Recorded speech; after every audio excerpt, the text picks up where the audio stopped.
Hi, I'm Diana and this is Sue. We're here at Rotary Botanical Gardens here in Janesville.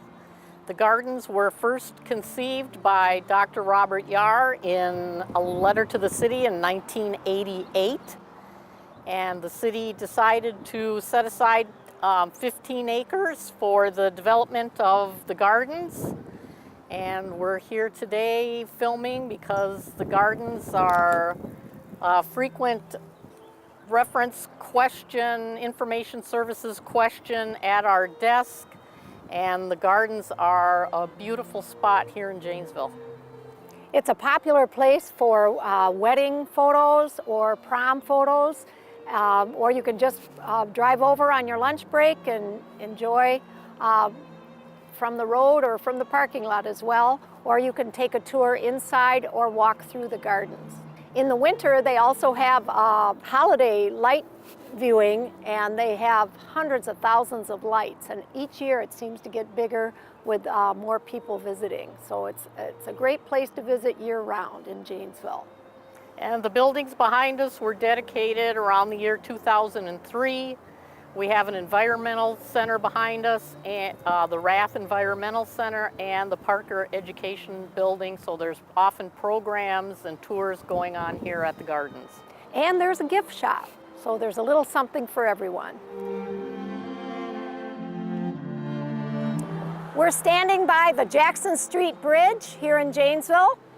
This bridge was refurbished and remodeled in 2014 and reopened in 2015. Several different companies put out bids to the city of Janesville to do the work, and we were told that the winning bid was the only bid that included history of the bridge in their presentation.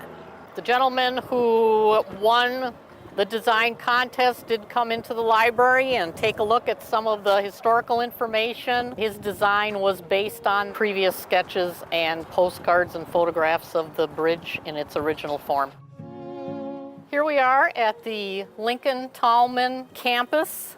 We have quite a few buildings that have been brought here to the Tallman House. The Tallman family lived here in the house from 1857 until 1915.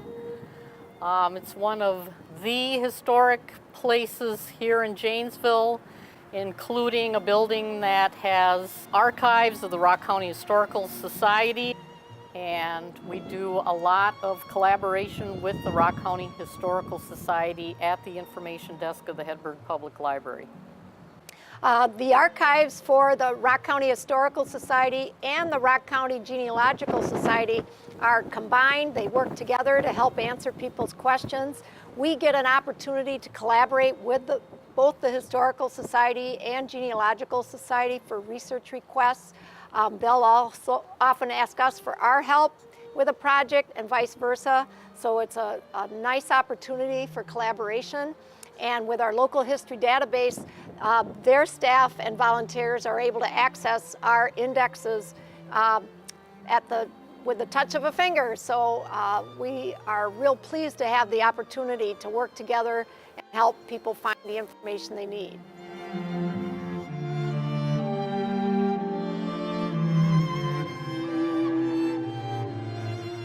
We're standing at the beautiful Carnegie building. That was the Janesville Public Library. It opened in 1903. It was built by the J.P. Cullen Company, which is still in operation here in Janesville. The Janesville's Public Library actually started in 1865 when the Young Men's Association businessmen formed a club and decided to have a library. After that, local Ladies Temperance Union took over a library, made it available to the public, and it moved around town to various locations until this building was opened in 1903. And the Carnegie Foundation donated $30,000, while F.S. Eldred and family donated another $10,000 toward the project. It's currently housing the senior center for the city of Janesville, and prior to that, about 20 years ago, there were other activities and organizations here. I believe the City of Janesville Leisure Department was here for a while, the Recreation Department, and their little theater troupe as well. And then in the early 60s, mid-60s, the library became too crowded, and the next new building was built and opened to the public in 1968. But I remember coming here when I was a child, and this was a great library at that time too. So now we'll show you where the library is currently located, just up the street. Sue and I are here at the Hedberg Public Library on South Main Street. This is also the location of the library as it was built in 1968 as the Janesville Public Library. And then the city of Janesville agreed that we should have a new library, and in May of 1994 we moved the contents of the library to the former Kmart building on the south side of Janesville, and we're there for 2 years, and then the beautiful Hedberg Public Library was opened in June of 1996. We went from 41,000 square feet for the new building built here in 1968 to 63,000 square feet when we reopened in 1996. And it was, they actually stripped the original 1968 building down to its steel girders. They kept the original elevator and the lower level, but then everything else was brand new. So we're going to go inside and show you our local history collection, known as the Janesville Room.